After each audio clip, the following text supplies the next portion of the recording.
So a full day of eating for an Ironman triathlon. This is going to be, like I said, a full day in my diet and a typical day of how I'd eat, what I'd eat for breakfast, what I'd eat for lunch, what I'd eat for dinner, and all the snacks in and around training, and what I find most efficient for me to fuel me up correctly for the long training sessions like a run, a bike or a swim.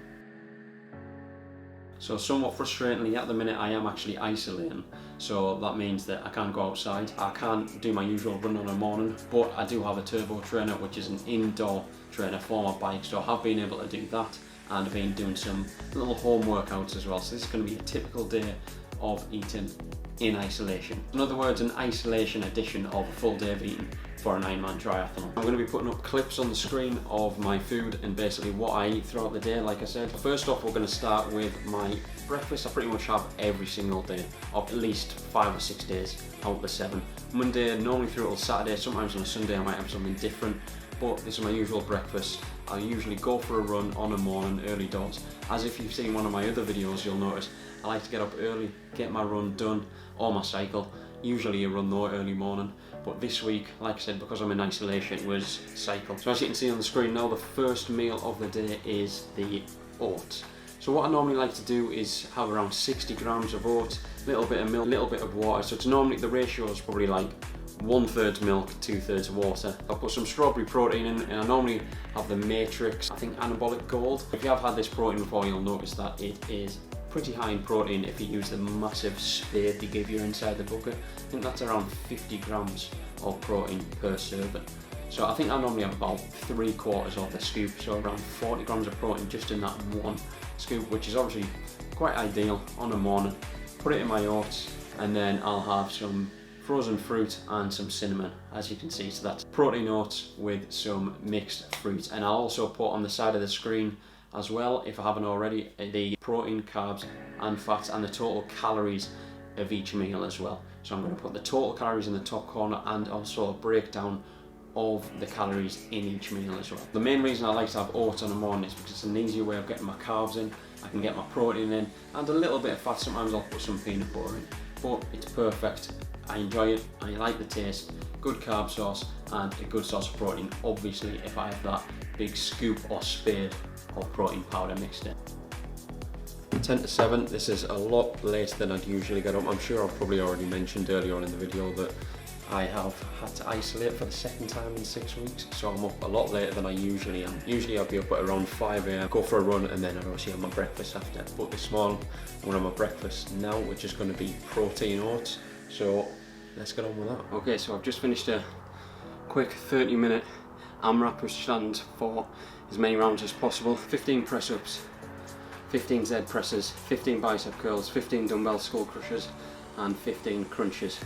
Basically like a upper body and core quick little session. Obviously because I'm isolating, I don't have access to the gym, so all the equipment I have, I think it's 8 10 kg dumbbells, so that's all I really have to play with. I'm going to have some food. I do believe it is leftover stir fry from the other night, which is going to be great. I'll show you that in a bit, and I'll put all the calories, macros, protein, carbs and fat on the screen as well. Stir fry coming up for lunch, had oats earlier, and I'll take you along with the rest of my day. Next meal of the day was actually leftovers from the night before, and I do believe it was egg noodle stir fry.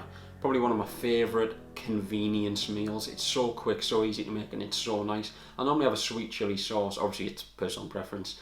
So the noodles, I think are around 50 to 60 grams of carbs, obviously depending on how much you have. Basically have a nest of noodles, I think it's called. I think I get them from Aldi, I think it's. I put a photo on the screen of the specific ones I get.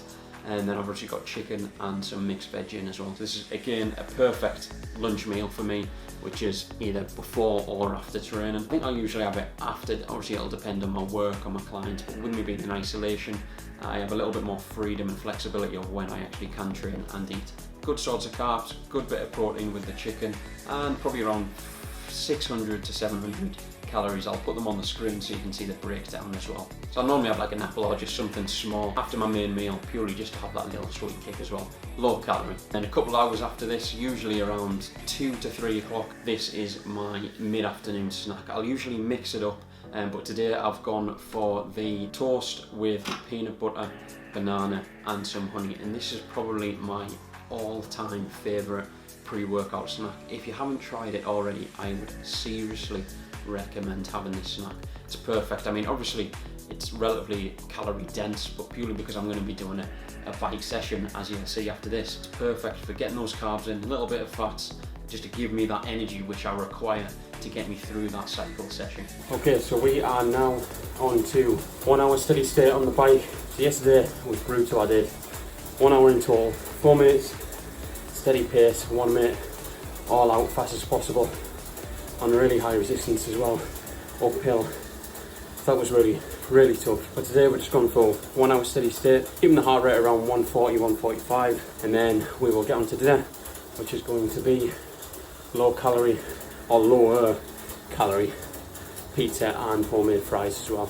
And then later on the evening, usually somewhere around 6:30 to 7 o'clock, today was the homemade pizzas and fries, or potatoes. I think it was a mixture of homemade fries and boiled potatoes as well. So we actually got these pizzas from Lodo, but they're perfect for keeping the calories down. Not that, you know, someone doing a triathlon, I need to keep the calories down, but again, I don't want to just go completely overboard and totally, you know, eat as many calories as I can. Lodo pizzas are perfect for keeping the calories down and still obviously feeling like you can have a pizza. So as you can see here, they look unbelievable.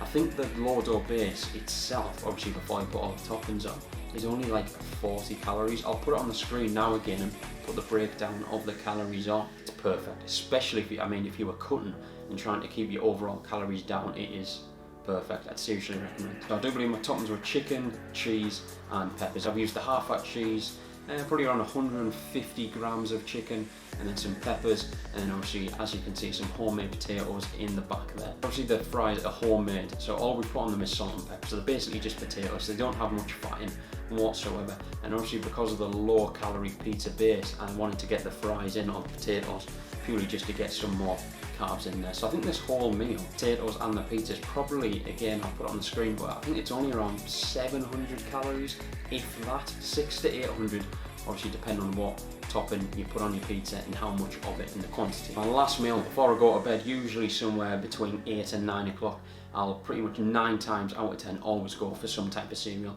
I'll usually have some type of concoction. Here I've got Cheerios, low-fat Greek yogurt, grapes, and obviously a little bit of milk. And you know, that's going to give me an extra 5 to even 800 calories, depending on what cereal I put in there. If I've done a lot of training on that day, say for example I've done a 6-mile run on the morning, and I've had quite a long bike session in the afternoon, and I've been at work training all my clients, I'll usually have quite a big bowl of cereal on the night, purely because I want to get those extra calories in. So obviously this is tailored to the training I'm doing that day. Obviously if I've got a bigger training day, I'm going to require more calories. It's not anything crazy compared to some of my other days. I think my total daily calories for today was 3,000. Again, I'll put it on the screen, but some days I can go up to over 3,500, up to even 4,000, again depending on the particular day and the days beforehand. I'd say on average though, I'm somewhere around 3,000 to 3,300 calories. So that is a full day of eating for an Ironman triathlon. Again, this is pretty standard eating for me, somewhere around that 3,000 calorie mark. I mean, I'm not going to lie, I am a lover of food. The more food I'm going to have in my diet, I'm never going to turn it down. So again, thank you for watching. If you want any more information or any questions answered, hit them in the comments below and I will get back to you as soon as I can. Follow my Instagram as well to follow my journey through to this Ironman in summer.